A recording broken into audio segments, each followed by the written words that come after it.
Hola chicos, aquí estamos en un video sobre la ley 1620. Les voy a leer un poco de qué se trata. Capítulo 1, artículo 1. El objeto de esta ley es contribuir a la información de ciudadanos activos que aporten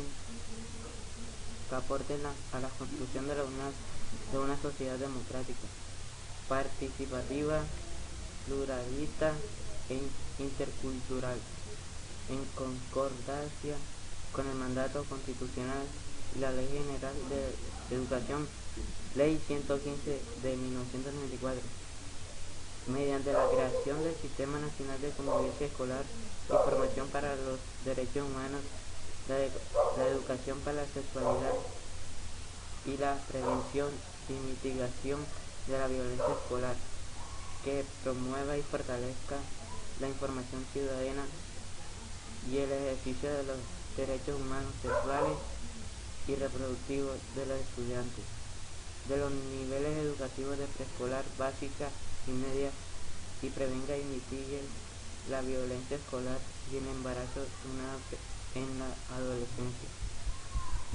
Artículo 2. En el marco de la presente ley se entiende por competencia ciudadana.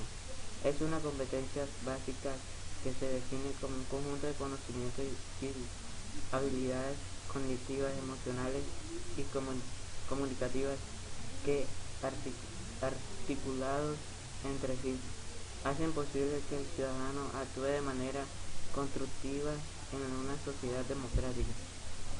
Educación para el ejercicio de los derechos humanos sexuales y reproductivos es aquella orientada a formar personas capaces de reconocerse como sujetos activos titulares de derechos humanos sexuales y reproductivos, con la cual desarrollarán competencias para relacionarse consigo mismo y con los demás, con criterios de respeto por sí mismo, por físico, mental y social, que se posibilite tomar decisiones asertivas, informadas y autónomas para ejercer una sexualidad libre, satisfactoria, responsable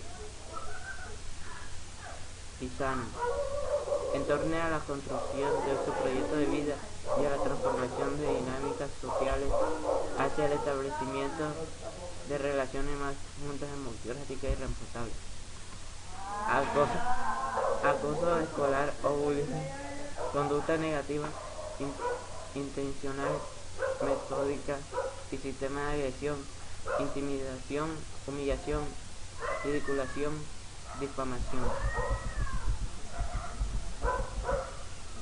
coacción, aislamiento deliberado, amenaza o incitación a la violencia o cualquier forma de maltrato psicológico, verbal, físico por medio de varios de sus pares con quienes mantienen la relación de poder asimétrica.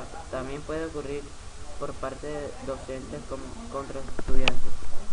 Por otra parte, de estudiantes contra docentes, ante la diferencia o complicidad de su entorno, el acoso escolar tiene consecuencias sobre la salud, el bienestar emocional y el rendimiento escolar del estudiante, sobre el ambiente del aprendizaje y clima escolar del establecimiento educativo.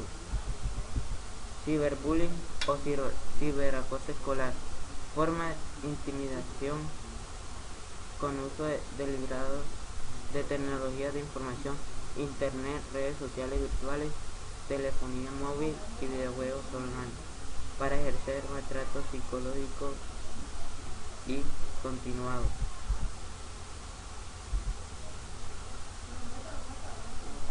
Sistema Nacional de Convivencia y Formación para los Derechos Humanos, la educación para la sexualidad y prevención y mitigación de la violencia escolar.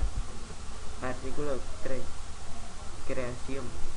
¿Qué hace el Sistema Nacional de Convivencia Escolar y Formación para los Derechos Humanos, la educación para la sexualidad y a través de promoción, orientación y coordinación de estrategias, programas y actividades en el marco de corresponsabilidad de los individuos y las instituciones educativas, la familia, la sociedad y el Estado. Este sistema reconoce a los niños y niñas y adolescentes como sujetos de los derechos y a la comunidad educativa en los niveles de preescolar, básica y a lo dispuesto en la Constitución Política Nacional, a las leyes 115 de 1994 y 1994 de 2006. Disposiciones del Consejo Nacional de Política Social y demás normas asociadas a la violencia escolar que plantean demandas específicas al sistema escolar. Bueno chicos, espero que les haya gustado el video. Síganme en